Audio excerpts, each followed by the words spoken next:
అందరికీ కూడా వందనాలు. ఈరోజు మరి హోలీ సందర్భంగా పిల్లలకు కూడా సెలవు రావడం, పిల్లలు కూడా మనతో పాటు జాయిన్ అవ్వడం అనేది నిజంగా దేవుని యొక్క ప్రణాళిక. ఆ సెలవును కూడా ఈ పిల్లలు మరి ఇలా ఉపయోగించుకొని దేవుని మాటలు వినడానికి వచ్చిన మీరు ఎంతైనా ధన్యులు. దేవుడు మిమ్మల్ని అందరినీ కూడా బహుగా దీవించి మీ హృదయాలంతా నింపి పంపించును గాక. మనము ఈరోజు ఒక కొత్త పాఠం నేర్చుకుంటున్నాం. అంటే మనకి క్రీస్తు ప్రార్థనా మందిరము అనే ఈ యొక్క సహవాసానికి ఈరోజు కొత్త పాఠం అన్నమాట. ఒకసారి మీరు గలతీయులకు రాసిన పత్రిక 6వ అధ్యాయము 17వ వచనం కనుక చూసినట్లయితే తీసి ఉంచుకొని చూస్తే దాన్ని మనం ధ్యానం చేసుకుందాం. ఆ మాటని నేను చదువుతున్నాను. ఇక్కడ పౌలు గారు అంటున్నారనమాట. గలతీ సంఘానికి రాస్తూ పౌలు గారు చెప్తున్న మాట అన్నమాట. నేను యేసు యొక్క ముద్రలు నా శరీరమందు ధరించి ఉన్నాను. ఇక మీదట ఎవడను నన్ను శ్రమ పెట్టవద్దు. మీకు అర్థమయ్యే ఉంటుంది అనుకుంటున్నాను. పౌలు గారు ఏమంటున్నారంటే ఆ గలతీ సంఘానితో మాట్లాడుతూ, నేను యేసు యొక్క ముద్రలు నా శరీరమందు ధరించుకొని ఉన్నాను. ఇక మీదట మీరు ఎవడను కూడా నన్ను శ్రమ పెట్టవద్దు అని అంటున్నాడు అనమాట. మనకి ధరించుకోవడం అంటే ఏమి తెలుసు? ఏమి ధరించుకోవడం తెలుసు? విలువైన ఆభరణాలు ధరించుకోవడం. మేమండి ఫలానా ఇంత ఖరీదు కలిగిన వజ్రాన్ని ధరించుకున్నామండి, ఈ ఆభరణాన్ని ధరించుకున్నామండి, ఇంత ఖరీదు కలిగిన బట్టలు ధరించినట్లుగా మనం చూస్తాం. కానీ ఇక్కడ పౌలు గారు ఏమంటున్నారంటే యేసు ముద్రలు తన శరీరం అందు ధరించుకున్నాడంటే. అయితే దానికి ముందుగా నేను ఒక మాట చెప్పి మనము ఆ పాఠంలోకి వెళ్దాము. ఇప్పుడు మనం ఏ దినాల్లో ఉన్నామండి? క్రైస్తవులకి ఏ దినాలు? ఇప్పుడు కొంతమంది ఏం దినాలు? లెంట్ డేస్ అంటారు కదా, శ్రమ దినాలు కదా. మరి శ్రమ దినాలు ఎన్ని రోజులు చేస్తారండి? 40 రోజులు చేస్తారు. ఏం చేస్తారు? అందులో ఉపవాసం ఉంటారు. అలాగే కొంతమంది బట్టలు కూడా మార్పు, అంటే తెల్లని వస్త్రాల ధరించుకునే వాళ్ళు కొంతమంది ఉంటారు. ఇంకొక రకమైన క్రైస్తవులు మాల వేసుకోవడం అంటారు. అంటే బయట ప్రపంచంలో ఏవైతే దీక్షలు ఉన్నాయో అవన్నీ మాకు కూడా కావాలి, మాకు దీక్షలు లేకపోతే బాగుంటది కదా అని వీళ్ళు కూడా కొన్ని దీక్షలు పెట్టుకుంటున్నారు అనమాట. ఉపవాసం ఉండి ఏమిటంటే ఇవి శ్రమల దినాలు. అంటే ఏ శ్రమ పడతారండి వీళ్ళందరూ? అసలు ఒక ఇంత ఆలోచించేద్దాం. కొంచెం దానిలో టచ్ చేసి మనకు అవకాశం ఉండదు కాబట్టి, ఆదివారం పాఠం వేరు కాబట్టి. అయితే శ్రమ దినాలు పేర్లు పెట్టుకుంటారు. ఉపవాసం ఉన్నాం అంటారు. మనం ఆ మధ్య చెప్పుకున్నాం ఉపవాసం అంటే ఎలా ఉంటుంది. ఉపవాసం ఎలా ఉంటుంది? ఉపవాసం అంటే మామూలుగా భోజనం అన్నం మాత్రము తినరు, కానీ మిగతాయన్ని 1 లీటర్ పాలు, ఒక పెద్ద గ్లాసు జ్యూసు, అలాగే కొబ్బరి నీళ్ళు, మజ్జిగలు, కాఫీలు, టీలు, అలాగే స్నాక్స్, అన్నం మాత్రం మించి పక్కన పెట్టి మన ఉపవాసం అంటే అదే కదా. కానీ అదేమంటే ఏంటండి ఇలా శ్రమల దినాలని ఉపవాసం 40 రోజులు చేశారు ఎందుకు? బైబిల్ గ్రంథంలో ఏమైనా ఉందా అంటే యేసుక్రీస్తు వారు చేశారు కదండి 40 దినములు ఉపవాసము. అలాగే మోషే గారు చేశారు కదండి. అలాగే పాత నిబంధన చాలా మంది భక్తులు, కొత్త నిబంధనల భక్తులు ఉపవాసం చేశారు కదండి అంటారు.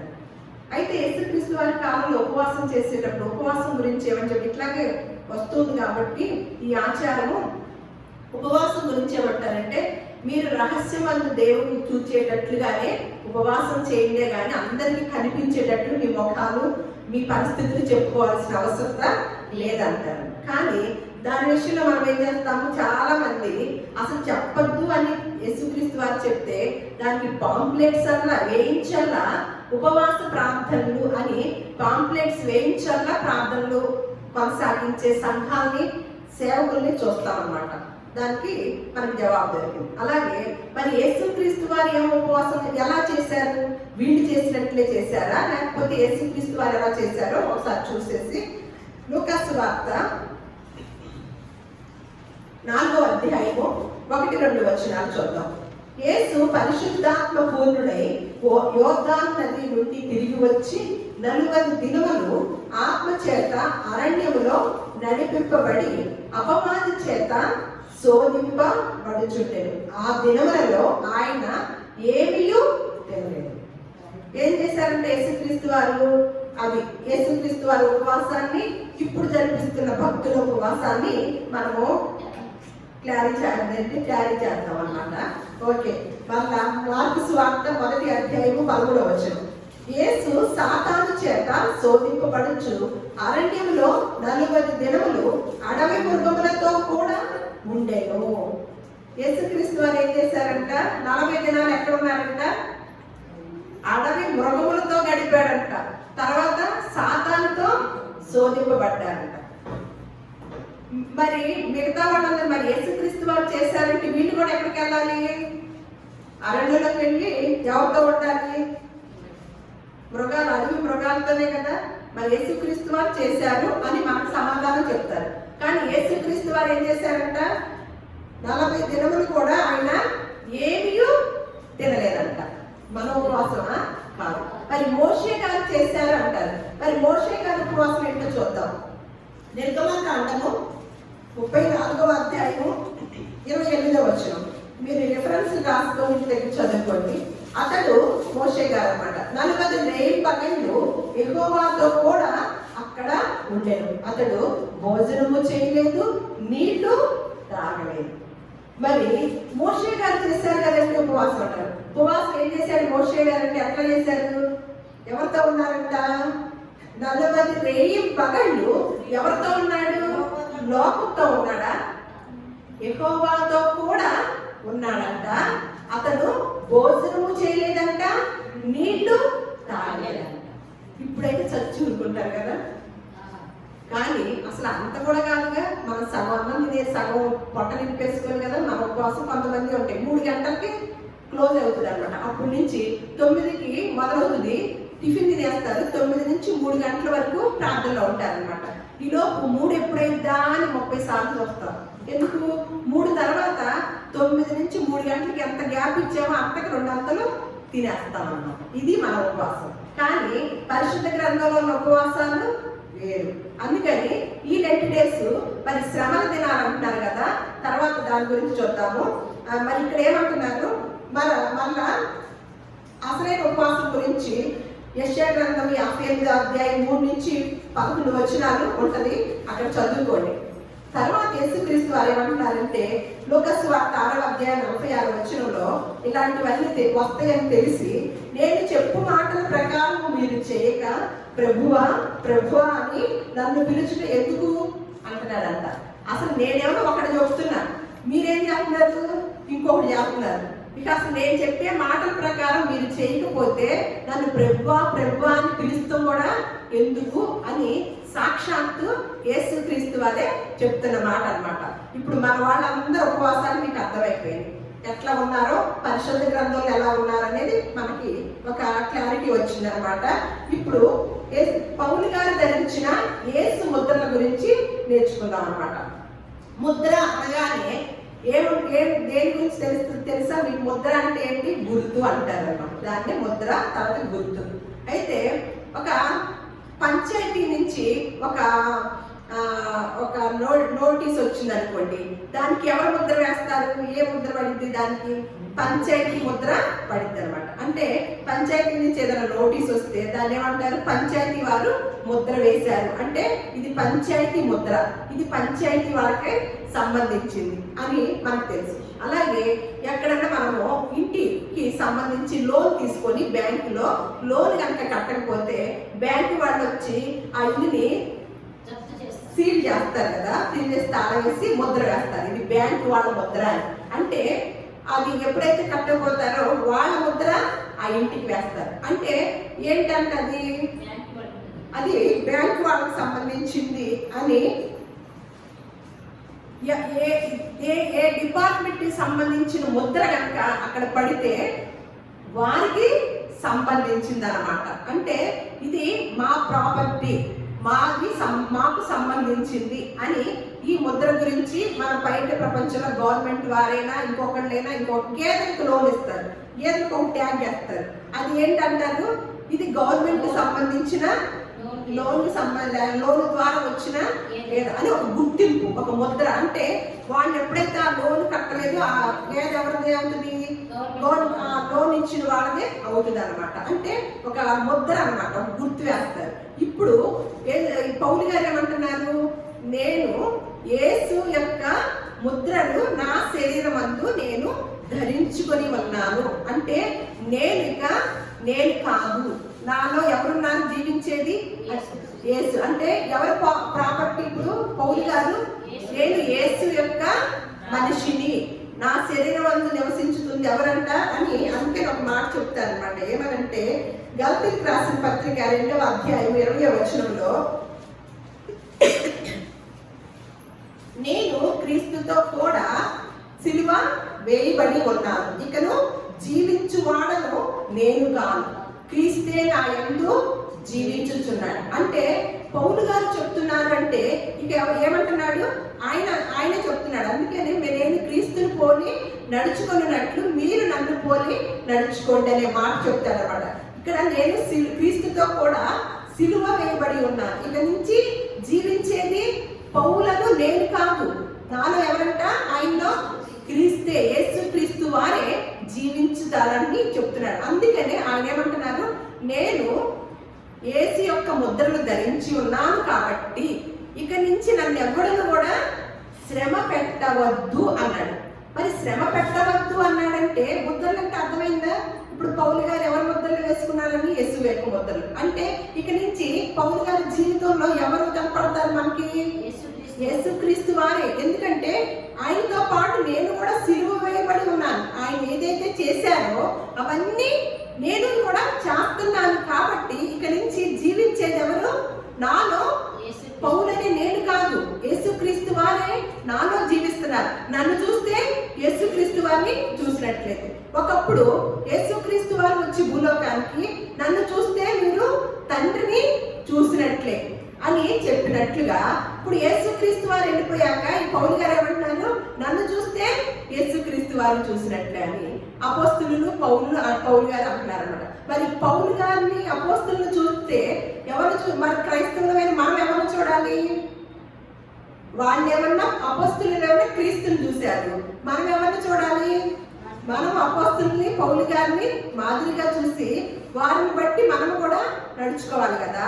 ఇప్పుడు నన్ను శ్రమ పెట్టవద్దు, నేను ఆయన ముద్రలు, యేసు ముద్రల్ని ధరించుకొని ఉన్నాను అని అన్నాడు. అంటే ఇక నుంచి నన్ను మీరు శ్రమ పెట్టకండి, బాధ పెట్టకండి అన్నాడు. ఎందుకంట అది కూడా ఆయన జవాబు. అక్కడి నుంచి చూద్దాం ఒకసారి. అపోస్తుల కార్యములు 9. ఆ శ్రమ గురించి ఏంటి, ఆయన్ని శ్రమ పెడతాం ఎందుకు వద్దు అంటున్నాడో చూద్దాం అన్నమాట. అపోస్తుల కార్యములు 9వ అధ్యాయము 1 నుంచి 5 వచనాలు. సౌలు ఇంకను ప్రభు యొక్క శిష్యులను బెదిరించుటయను హత్య చేయుటయను తనకు ప్రాణాధారమైనట్టు ప్రధాన యాజకుని యొద్దకు వెళ్ళి ఈ మార్గమంతున్న పురుషులనైనను స్త్రీలనైనను కనుగొని ఎడల వారిని బంధించి యెరూషలేమునకు తీసుకొని వచ్చుటకు దమస్కులోని సమాజముల వారికి పత్రిక ఇవ్వమని అడిగాను. అతడు ప్రయాణం చేయుచు దమస్కు దగ్గరికి వచ్చినప్పుడు అకస్మాత్తుగా ఆకాశం నుండి ఒక వెలుగు అతని చుట్టూ ప్రకాశించినట్ట. అప్పుడు అతడు నేల మీద పడి, సౌలా సౌలా నీవేనా నన్ను హింసించుచున్నావని తనతో ఒక స్వరం పలుకుట వినెను. ప్రభువా నీవెవడవని అతడు అడుగగా ఆయన, నేను నీవు హింసించుచున్న యేసుని అని చూస్తామన్నమాట. పౌలు గారు ఏం చేశారు? సౌలుగా ఉన్నప్పుడు ఏం చేస్తున్నాడు పౌలు గారు? ఎవరైతే యేసుక్రీస్తుని నమ్ముకున్న వారు ఉన్నారో వారందరినీ, స్త్రీలని పురుషుల్ని అందరినీ కూడా తీసుకొని వెళ్ళి హింసిస్తున్నాడు అనమాట. దేవుణ్ణి, యేసుక్రీస్తు వారిని వెంబడించే వారిని హింసిస్తూ ఉన్నాడు. యేసుక్రీస్తుని వారిని హింసిస్తున్నాడా? యేసుక్రీస్తుని వారిని నమ్ముకున్న వారిని హింసిస్తున్నట్లుగా మనం ఇక్కడ చదివామా? అర్థమైందా? ఎవరిని హింసిస్తున్నారు? యేసుక్రీస్తు వారిని హింసిస్తున్నాడా సౌలు అనే పౌలు గారు? యేసుక్రీస్తు వారిని నమ్ముకున్న వారిని హింసిస్తున్నాడా?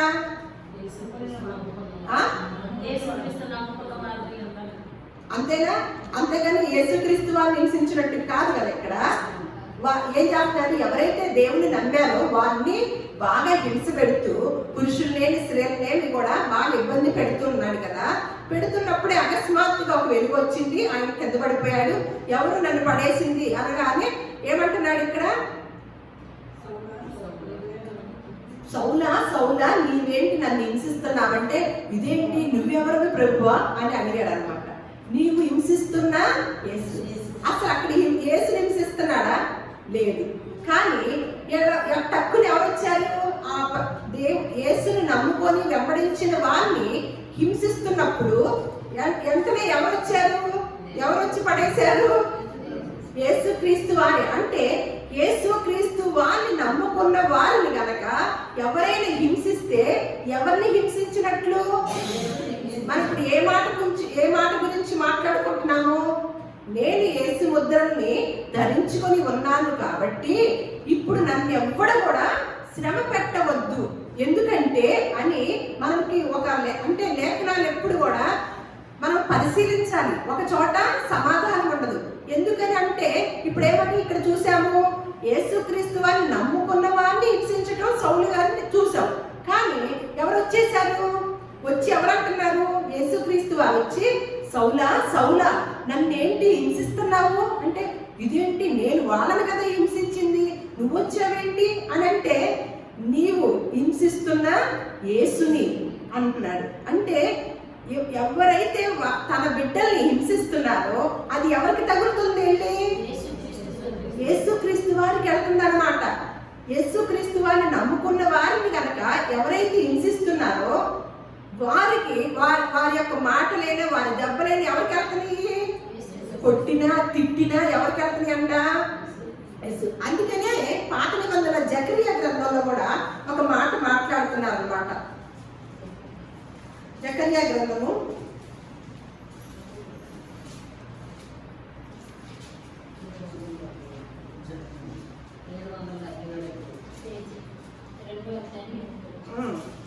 2:8 సైన్యములకు అధిపతి యెహోవా సెలవిచ్చినదేమనగా, మిమ్మును ముట్టిన వాడు తన కనుగుడ్డును ముట్టిన వాడని.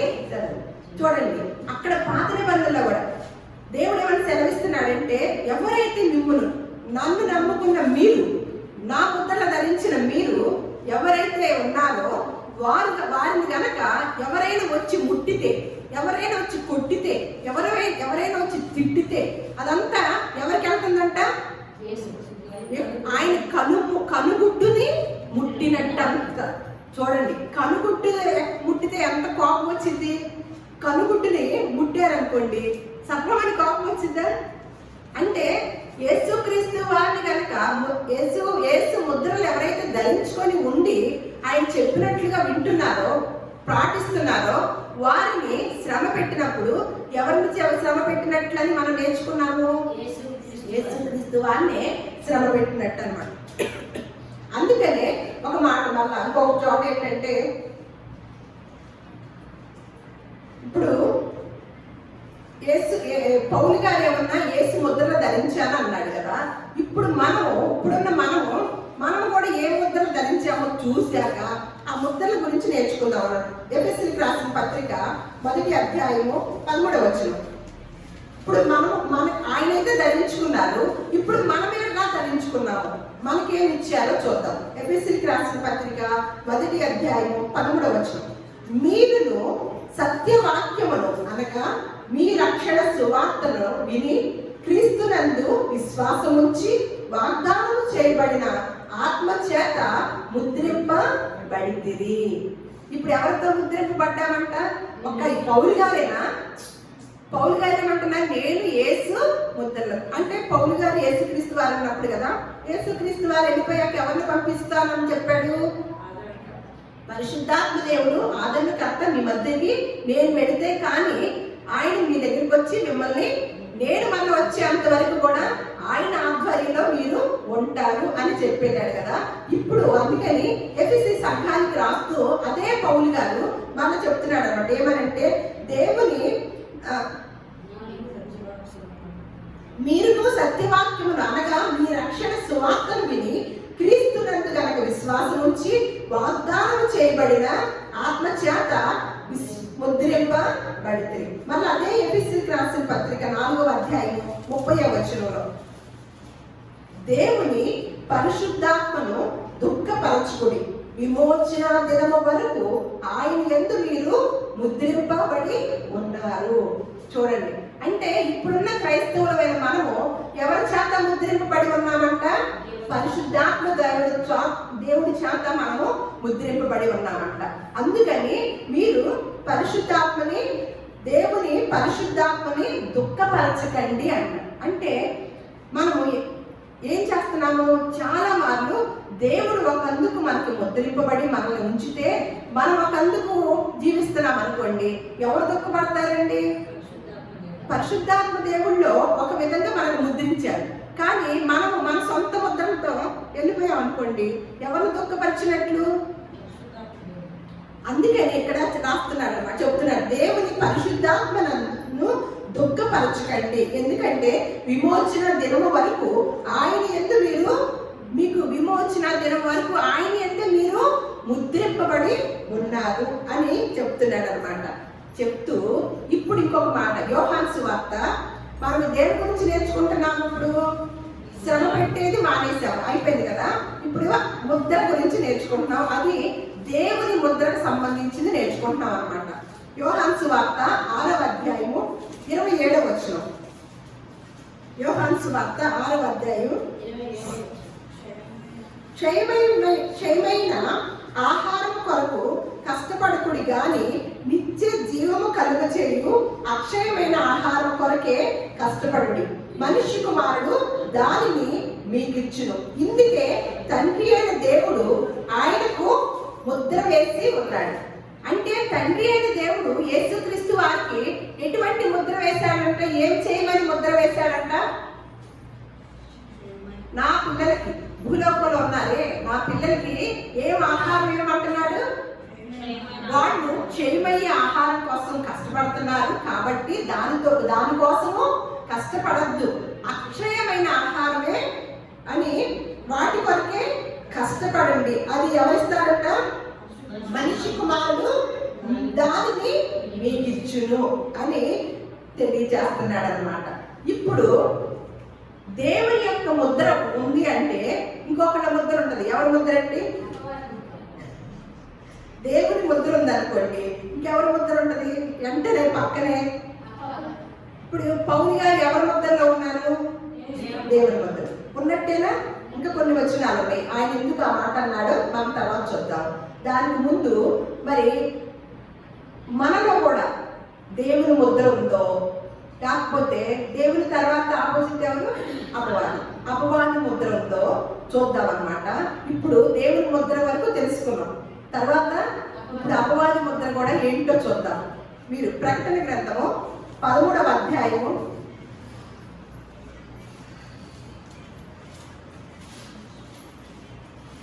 15 నుంచి 17 వచనాలు. ఆ మృగము యొక్క ప్రతిమ మాట్లాడినట్లును ఆ మృగము యొక్క ప్రతిమకు నమస్కారం చేయని వారిని హతము చేయనట్లును ఆ మృగము యొక్క ప్రతిమకు ప్రాణమిచ్చుటకై దానికి అధికారము ఇవ్వబడెను. కాగా కొద్దివారే గాని గొప్పవారే గాని ధనికులు గాని దరిద్రులు గాని స్వతంత్రులు గాని దాసులు గాని అందరూ తమ కుడి చేత మీదనైనను తమ నొసటి ఎందైనను ముద్ర వేయించుకొనున్నట్లును ఆ ముద్ర అనగా ఆ మృగము పేరైనను దాని పేరిట సంఖ్యైనను గలవాడు తప్ప క్రయ విక్రయములు చేయుటకు మరి ఎవరికి అధికారం లేకుండానట్లును అది వారిని బలవంతము చేయుచున్నది అని చెప్తున్నాడు. అంటే ఇక్కడ ఒక ముద్ర ఉందంట. ఆ ముద్ర ఎక్కడ ఉంటుందంట? నొసళ్ళ మీద, ఇంకా కుడి చేతి మీద ఉందంట. ఏ ముద్ర అది? నొసళ్ళ మీద ఏంటండి? మనము దేని గురించి అయినా ఆలోచించాలనుకోండి, ఎక్కడి నుంచి ఆలోచిస్తాము? అక్కడి నుంచేనా? ఏదైనా ఖర్చు పెట్టాలనుకోండి, ఎక్కడి నుంచి ఖర్చు పెడతాము? దేనిలో నుంచి దేనితో ఇస్తాము? చేతితో. అంటే దేని గురించి ఎక్కువగా ఆలోచిస్తున్నాము? దేనిలో? మైండ్ కదా. ఈ బ్రెయిన్ నుంచి ఏం ఆలోచిస్తున్నాము అని అంటే ఇక్కడ చూడండి, ఆ మృగము యొక్క ప్రతిమ మాట్లాడినట్లును ఆ మృగము యొక్క ప్రతిమకు నమస్కారము చేయని వారిని హతము చేయనట్లును ఆ మృగము యొక్క ప్రతిమకు ప్రాణమిచ్చుటకే దానికి అధికారం ఇయ్యబడదు. కాగా కొద్దివారు గాని గొప్పవారు గాని ధనికులు గాని దరిద్రులు గాని స్వతంత్రులు గాని దాసులు గాని అందరూ తమ కుడి చేతి మీదనైనను తమ నొసటి ఎందైనను ముద్ర వేయించుకొనున్నట్లును ఆ ముద్ర అనగా ఆ మృగము పేరైనను దాని పేరిట సంఖ్యను గలవాడు తప్ప క్రయ విక్రయములు చేయుటకు మరి ఎవరికి అధికారం లేకున్నట్లు అది వారిని బలవంతము చేయించున్నది. మనము ఎప్పుడు దేని గురించి ఆలోచిస్తామండి? ఎప్పుడు ఎక్కువగా దేని గురించి ఆలోచిస్తాము? ఎక్కడన్నా దేని గురించి? అది డబ్బుల గురించి. డబ్బుల గురించి. ఆ డబ్బుల గురించి ఆలోచించేది ఎక్కడి నుంచి వస్తుంది? బ్రెయిన్లో నుంచి. అంటే మృగం యొక్క ప్రతిమ మాట్లాడిన అంటే ఒక మన నోటుల మీద ఏం బొమ్మలు వేసి ఉంటాయండి? గాంధీ గారి బొమ్మలు, సింహాల బొమ్మలు, ఇంకొక చాలా చాలా ఉంటాయి కదా, అవన్నీ వేసి ఉంటాయి కదా. వాటిని ఏం చేస్తున్నాము? ఆ నోటుని కింద పడింది అనుకోండి, ఏం చేస్తాము? కళ్ళకత్తుకుంటాం. వాటి కోసం ఆ రూపాయి కోసం ఏం చేస్తాము? కష్టపడతామా? ఆలోచిస్తామా? బాగా చాలా బాగా ఆలోచిస్తాం. అసలు దిగులంతా అంతే కదా. అది అంట ఎవరెవరినంట? ధనికుల్ని, దరిద్రుల్ని, గొప్పవారిని, స్వతంత్రుల్ని, దాసుల్ని అందరినీ కూడా ఏం చేపిస్తుందంట? ఆ ముద్ర తమ నొసటి మంది వేసుకున్న ముద్రతో ఏం చేపిస్తుందంట? ఆలోచింపజేస్తుంది. దాని మీద మనసు పెట్టలేస్తుంది అన్నమాట ఆ ముద్ర వేసుకున్నవారు. అయితే అందుకని యేసుక్రీస్తు వారి కాలంలో ఒక మాట అంటాడు. మత్తయి సువార్త 6వ అధ్యాయం 24, 25 ఈ యొక్క వచనానికి అర్థం ఏంటంటే, ఎవడను ఇద్దరు యజమానులకి దాసుడుగా ఉండలేరు, మీరు దేవునికి సిరికిని దాసులుగా ఉండలేరు అని. అందువలన మీతో నేను చెప్పున్నదేమనగా, ఏమి తిందుమో ఏమి త్రాగుదుమో అని మీ ప్రాణమును గుర్చేయను, ఏమి ధరించుకుందుమో అని మీ దేహమును గుర్చేయను చింతించకండి అని. కానీ మనం దేనికి ఎక్కువ ప్రాధాన్యత ఇస్తాము? ఆయన సాక్షాత్ దేవుడే చెప్తున్నాడు, ఎవడను ఇద్దరు యజమానులకి దాసుడిగా ఉండటం కుదరదు. ఉంటే ఎవరైనా ఉండాలి? దేవుడైనా ఉండాలి, డబ్బైనా ఉండాలి. అంటే మనం దేన్ని ఉంచుకుంటున్నాం? ఎక్కువగా దేనికి పెడుతున్నాము? అందుకని ఏమి తిందుమా ఎక్కడ ఆలోచిస్తున్నాము? ఎక్కడి నుంచి వస్తుంది ఆలోచన? ఇక్కడ. ఈ ముద్ర ఎవరు వేసుకున్నారు? అందరికీ ఉందా? కొందరికే ఉంది ముద్ర. ఇక్కడ ఏమంటున్నాడు? ఆ మృగము యొక్క ప్రతిమకు ప్రాణమిచ్చుడికే దానికి అధికారం ఇవ్వబడింది. కాగా కొద్దివారు గాని గొప్పవారు గాని ధనికులు గాని దరిద్రులు గాని స్వతంత్రులు గాని దాసులు గాని అందరూ తమ కుడి చేతి మీదనైనను తమ నొసటి ఎందైనను ముద్ర వేయించుకున్నట్లు. మన భూలోకంలో ఉన్న ప్రజల యొక్క పని అంతా, భారం అంతా దేనికోసం అండి? ఏమి తిందుమా, ఏమి త్రాగుదుమా, ఏమి ధరించుకుందుమా, ఇది తప్ప రెండో ఆలోచన ఉంటుందా? అందుకనే చదువుకోవాలనుకోండి, కోటి విద్యలు కోటి కొరకే, ఇంకోటి బట్టల కొరకు, ఇళ్ళు కొరకు, వీటి కొరకు లేకపోతే పరలోకం కొరకు ఉంటుందా? వాటిల్లో ఏముండదు. కానీ ప్రతి ఒక్కళ్ళని కూడా ఇప్పుడు ఏ ముద్ర వేసుకున్నాము? నొసటి. అందుకనే ఒక మాట ఉంటుంది అన్నమాట, ఆ అపవాది ముద్ర ఏంటనేది మన ప్రకటన గ్రంథమే. అది వేయించుకున్న వాళ్ళ పరిస్థితి ఏంటో చూద్దాం. 14వ అధ్యాయము 9, మరియు వేరొక దూత అనగా మూడవ దూత వీరి వెంబడి వచ్చి గొప్ప స్వరముతో ఇలాగూ చెప్పెను, ఆ క్రూర మృగములకు గాని దాని ప్రతిమకు గాని ఎవడైనను నమస్కారం చేసి తన నొసటి ఎందేమి చేతి మీదనేమి ఆ ముద్ర వేయించుకొని ఎడల ఏమీ కలపబడకుండా దేవుని ఉగ్రత పాత్రలో పోయబడిన దేవుని కోపమును మద్యమును వాడు త్రాగును. పరిశుద్ధ దూతల ఎదుటను గొర్రెపిల్ల ఎదుటను అగ్ని గంధకముల చేత వాడు బాధింపబడను. ఎవరంట? ఇందాక చెప్పుకున్నాం కదా, నొసటి ఎందు ముద్ర వేసుకొని చేతి ఎందు ముద్రల వాళ్ళు ఏమవుతారని ఇక్కడ చూస్తుంది. అక్కడ ఏమన్నా వేయించుకున్నారంట. అందరూ ఎవరెవరు ఉన్నారు అందులో?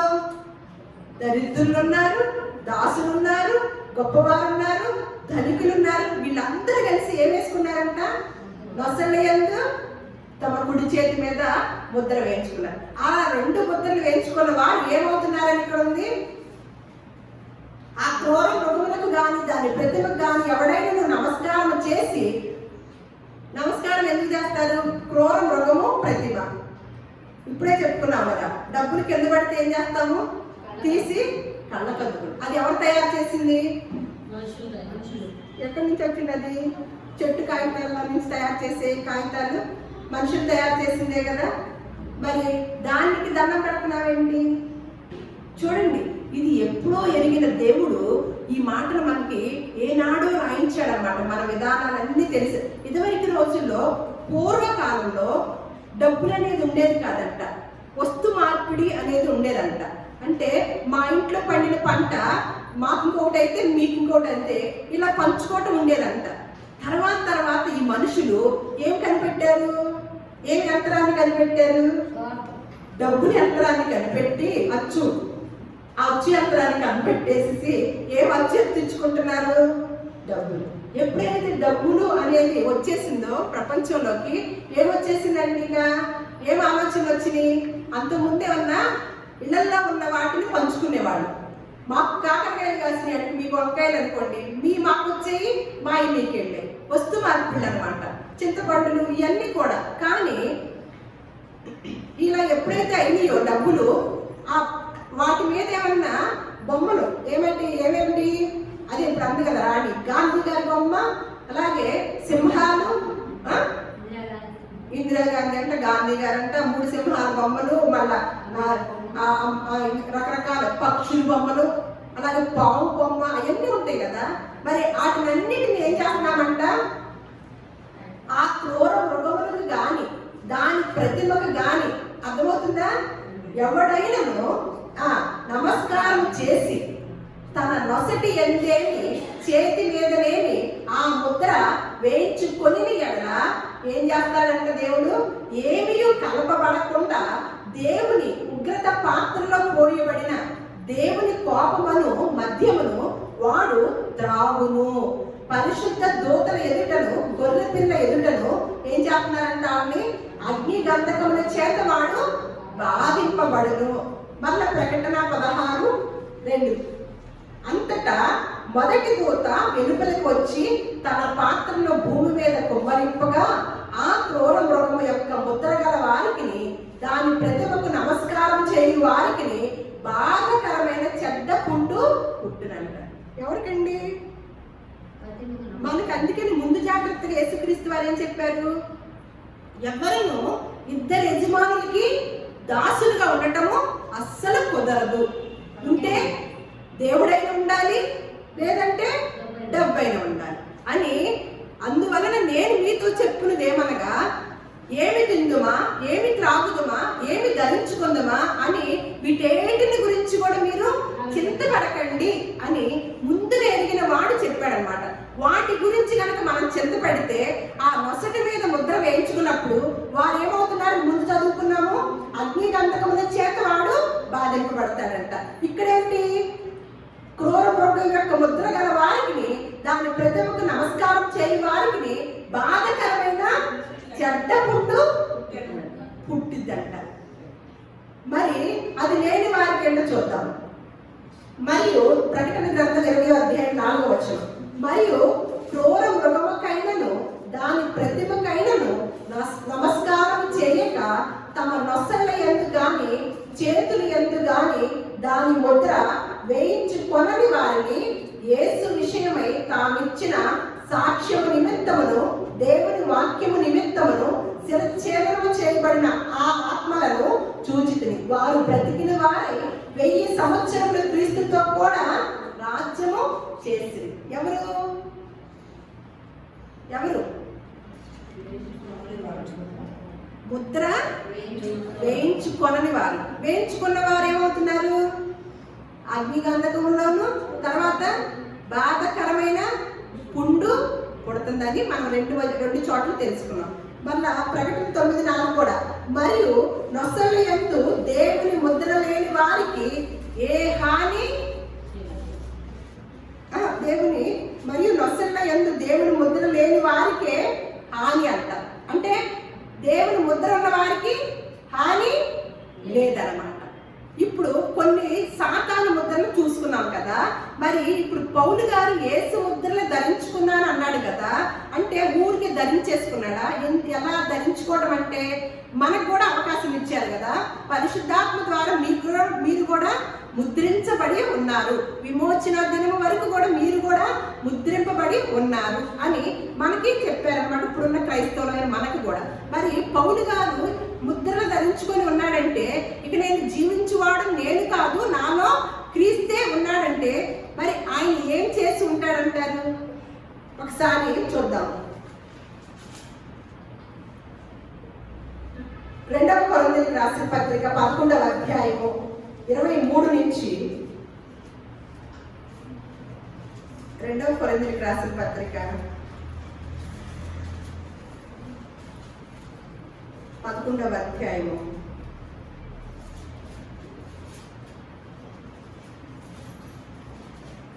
23 నుంచి 27 వరకు చదువుకుందాం. వారు క్రీస్తు పరిచారకుల వెలివాని వలె మాట్లాడుచున్నారు. నేను మరి ఎక్కువగా క్రీస్తు పరిచారకుడు మరి విశేషముగా ప్రయాసపడితిని.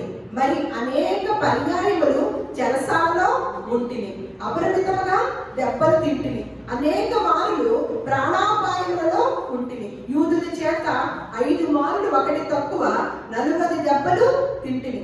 3 మారు బెత్తములతో కొట్టబడితిని, ఒకసారి రాళ్లతో కొట్టబడితిని, 3 మారు ఓడ పగిలి శ్రమపడితిని, ఒక రాత్రి పగలు సముద్రంలో గడిపితిని. అనేక పర్యాయములు ప్రయాణములలోను నదులలోను ఆపదలలోను దొంగల వలనైనను ఆపదలలోను నా స్వజనుల వలనైన ఆపదలలోను అన్ని జనుల వలనైన ఆపదలోను పట్టణంలో ఆపదల్లోను అరణ్యంలో ఆపదల్లోను సముద్రంలో ఆపదలోను కపట సహోదరుల వలన ఆపదల్లోను ఉంటిని. ప్రయాసతోను కష్టములతోను తరచుగా జాగరణములతోను ఆకలి దప్పులతోను తరచుగా ఉపవాసములతోను చలితోను దిగంబరత్వంతోను ఉంటిని. ఇంకను చెప్పవలసినవి అనేకములు ఉన్నవి. యేసు ముద్రలు నా దగ్గర నా శరీరం అందు ఉన్నాయంటే ఏం చేశాడు? నేను కాదు జీవించేది ఇక యేసే అన్నాడంటే ఏం చేశాడంట పౌలు గారు? ఎన్ని దెబ్బలు! ఈక్వల్ యేసుక్రీస్తు వారిలాగే శ్రమపడినట్లు మనం చూస్తున్నాం. అందుకని ఏమంటున్నాడు? నేను యేసు ముద్రలను ధరించుకొని ఉన్నాను అని. ఇంకా ఇది కాక అపొస్తల కార్యములు 14వ అధ్యాయము అపొస్తల కార్యములు 14వ అధ్యాయము 19 నుంచి 22 వరకు.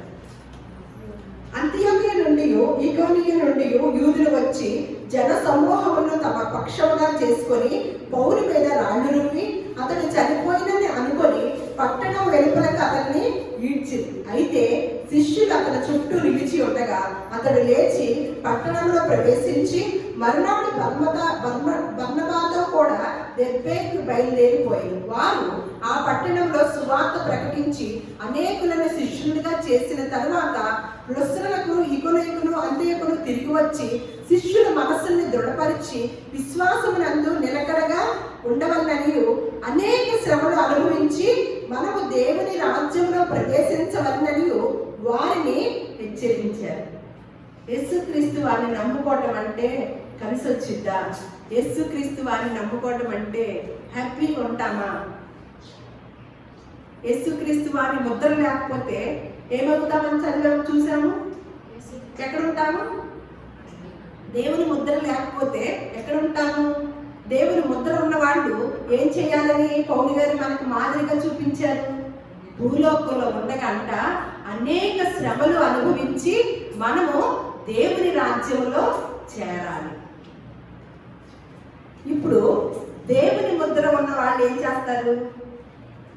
దేవుని ముద్ర వేశారు మన శరీరం మీద. ఎవరు ప్రాపర్టీ? మనము.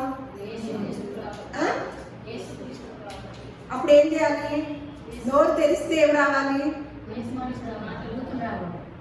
యేసు మాటలు, సువార్త మాటలు, ఇవే కదా. కాళ్ళు బయలుదేరితే ఎక్కడికి వెళ్ళాలి? సువార్త పనికి. చేతులు పని చేయటానికి. దేవుని పనికి సంబంధించిన ఏ పనైనా సరే, దేవుని సన్నిధానంలోకి వెళ్ళటం అనేది ఎప్పుడైనా సరే, ప్రార్థన అనేది ఎక్కడున్నా సరే, ఆ కాళ్ళు, ఆ చేతులు, ఆ కళ్ళు, నోరు అన్నీ కూడా ఎక్కడికి వెళ్ళిపోతాయి? దేవుడు అన్న చోటకి వెళ్తాయి. ఎవరికి ఎవరికి ఎవరు వెళ్తారది? దేవుని ముద్రలో ఉన్నవాళ్ళు. దేవుని ముద్రలో ఉన్నవాళ్ళు. అపవాది ముద్రలో ఉన్న వాళ్ళు ఏం చేస్తారు? దేవుడు అనగానే అలాగేమొచ్చింది? నీరసమో అన్నీ వచ్చింది. బాబు ఇప్పుడు ప్రార్థన ఏంటి, ఇప్పుడేంటి, ఏంటి కష్టపడేది, ఏదో ఒక టైంలో చివరిలో ఆవిడంతా సర్దిద్ది, అప్పుడు ఎలా ఉన్నాయి చివరికి అంటే ఎక్కడ ఉంటామంట మనము? అప్పుడు ఎక్కడున్నట్లు? అపవాది సాతాను ముద్రలో ఉన్నట్టన్నమాట. చూడండి, శ్రమల దినాలా ఏం శ్రమ పడుతున్నారండి? పౌలు గారు ఏం శ్రమ పడ్డాడని ఇప్పుడు మనం చదువుకున్నాం. నాకు చదవటానికి కూడా కష్టం వేసింది. ఆయన ఇంకా చాలా ఉన్నాయి అంట రాయటానికి. ఎక్కడికి వెళ్తే అక్కడే శ్రమలంట. బంధువులతోనూ, స్నేహితులతోనూ, ఊళ్ళో వాళ్ళతోనూ అసలు ఎన్ని దెబ్బలు కొట్టేసి తిన్నాడంట. అసలు ఇప్పుడు చూశాం కదా ఏమంటున్నారు చూడండి. సువార్తకి వెళ్ళాడు. యూదులు వచ్చంట, ఎంతమంది చూడండి ఇక్కడ. యూదులు వచ్చి జన సమూహములను తమ పక్షముగా చేసుకొని పౌలు మీద రాళ్ళు రుపి అతడు చనిపోయినని అనుకొని పట్టణం వెలుగులకి తీసుకెళ్లి అతను ఈడ్చి అక్కడ పడేశారంట. మరి ఒక్కసారి చచ్చేటట్టుగా జన సమూహం వచ్చి కొట్టేసిన తర్వాత ఇంకొకసారి ప్రకటిస్తామా? వాళ్ళు యూదులు అంటున్నారు సువార్త ప్రకటించొద్దు అంటున్నారు. ఇంకొకసారి అంతా మాకు చచ్చి పడేసి కొట్టి ఈడ్చుకెళ్ళి అక్కడ పడేసినప్పుడు బాబోయ్ బతుకుంటే బలిసాకైనా తిని బ్రతుకుతాం, అంతేగాని ఈ సువార్త చెబితే చంపేస్తున్నారు, ఇంకా సువార్త ఏం చెప్తాను అని అంటావా? కానీ ఏం చేశాడంటే పౌలు, అయితే శిష్యులు అతని చుట్టూ నిలిచుండగా అతడు లేచి, శిష్యుడు ఏమో చచ్చిపోయాడేమో అని చుట్టూ వచ్చేసి నుంచున్నారంట. బాబోయ్ చచ్చిపోయి ఉంటాడని. ఈయనేం చేశాడు? టక్కున లేచాడంటండి. లేచి మరునాడు బర్నబాతో కూడా దెర్బేకు బయలుదేరి ఏం చేస్తున్నాడంట? వారు ఆ పట్టణంలో సువార్త ప్రకటించి అనేకులను శిష్యుడిగా చేసి తరువాత రుసలకు వచ్చి ఇకలకు అంత్యకులను తిరిగి వచ్చి, ఒకవేళ ఈ శిష్యులు నాకు దెబ్బలు పడ్డాయి కాబట్టి నన్ను చంపేస్తాం, వీళ్ళు చూస్తున్నారు కాబట్టి నన్ను కొడతాము, బాబో వీళ్ళు ఏదైనా వెనకడిగేస్తారేమో అని శిష్యుల మనసులు ఏం చేశాడంట? దృఢపరిచాడంట. దృఢపరిచి ఏం చెప్తున్నాడో చూడండి. ఇప్పుడున్న పాస్టర్లు ఏం చెప్తారండి? మీకు శ్రమలు ఉన్నాయా రండి, మీకు అప్పులు ఉన్నాయా రండి, మీకు అనారోగ్యమా రండి, మీకు అయ్యా రండి రండి రండి. ఎవరు తీరుస్తారంట? వాళ్ళు తీరుస్తారంట. ఇక్కడ అసలు దేవుని రాజ్యానికి వెళ్ళాలంటేనే అసలు డబ్బుల కోసం ఆలోచించద్దని యేసుక్రీస్తు వారు చెప్పడం మనం చూసాం. ఉపవాసం అంటే ఏం చేయటమో చూసాం. మళ్ళా దేని గురించి కూడా మీరు ఆలోచించద్దు, చింతపడకండి, ఉంటే నేనన్నా ఉండాలి, డబ్బులన్నా ఉండాలి అని చెప్పారు. ఆ డబ్బుల గురించి ఆలోచించిన వాళ్ళు ఏమైనా నొసటి మీద సాతాను ముద్ర వేయించుకుంటారు అని వేయించుకున్న వారు వాళ్ళ అగ్నికందకంలో పడేస్తానని చెప్తున్నాడు. దేవుని ముద్ర ఉన్న వాళ్ళంట ఎలా ఉన్నారంట? విశ్వాసమందు నిలకడగా ఉండవలననియు అనేక శ్రమలను అనుభవించి మనము దేవుని రాజ్యంలో ప్రవేశించవలననియు వారిని బతిమాలాడా, హెచ్చరించాడంట పౌలు గారు. దెబ్బలు తిని చావు బ్రతుకుల్లో ఉన్న ఆయన ఏం మాట్లాడుతున్నాడో చూడండి. అంటే మన భక్తి విధానం ఎలా ఉందో చూడండి. పరిశుద్ధ గ్రంథము గొప్ప గ్రంథం అండి. అది ఈ లోకానికి మాత్రమే ఇచ్చే గ్రంథం కాదు. భూలోకంలో ఏ గ్రంథాలు ఉన్నప్పటికీ భౌతికంగా భూలోకంలో బ్రతికిన దానికే ప్రయోజనకరమైన గ్రంథాలుగా మనం చూస్తున్నాం. ఒక్క పరిశుద్ధ గ్రంథం మాత్రము చనిపోయినాక మనము ఉండవలసిన నెమ్మదైన ప్లేసు, స్వర్గానికి వారసులు అవ్వాలంటే దాని గురించి వివరణ ఇచ్చిన గ్రంథం ఏదైనా ఉందంటే అది ఒక్క పరిశుద్ధ గ్రంథమేనండి. అనేక శ్రమలు అనుభవించి మనము దేవుని నిత్య రాజ్యంలోకి చేరవలనే ఉన్న పౌలు గారి యొక్క ఉద్దేశము, విధానం. మన పాస్టర్ల విధానం ఏంటి?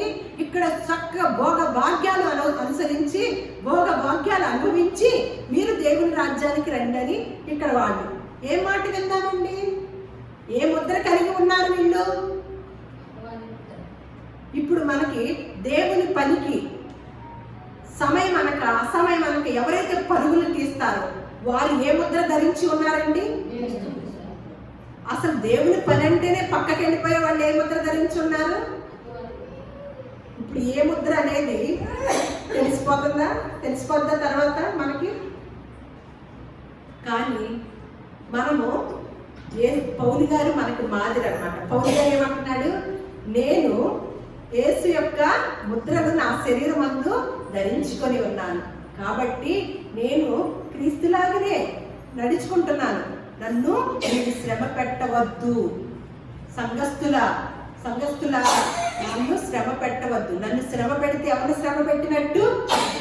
ఎందుకంటే పర్ఫెక్ట్ గా జీవిస్తున్నాడు కాబట్టి మీరు సాక్షాత్తు యేసుక్రీస్తునే శ్రమ పెట్టినట్టు. కాబట్టి నేను యేసు ముద్రలను ధరించుకొని ఉన్నాను. అందుకనే యేసుక్రీస్తు వారు లాగానే శ్రమ పడ్డాను అని తెలియచేశారన్నమాట.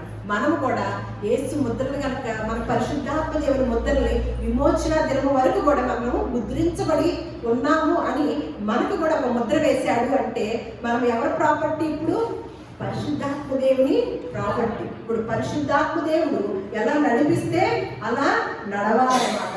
దానికి మించినది అపవాది నుంచి వచ్చినదే. ఎవరో దేవుని ముద్ర ధరించి ఉన్నామో, ఎవరో అపవాది ముద్ర ధరించి ఉన్నారో తప్పకుండా తెలుసుకోవాలి. దేవుడి మాటల్ని మన హృదయాల్లో ఫలింపచేయును గాక. దేవుడు మిమ్మల్ని అందరినీ కూడా దీవించును గాక.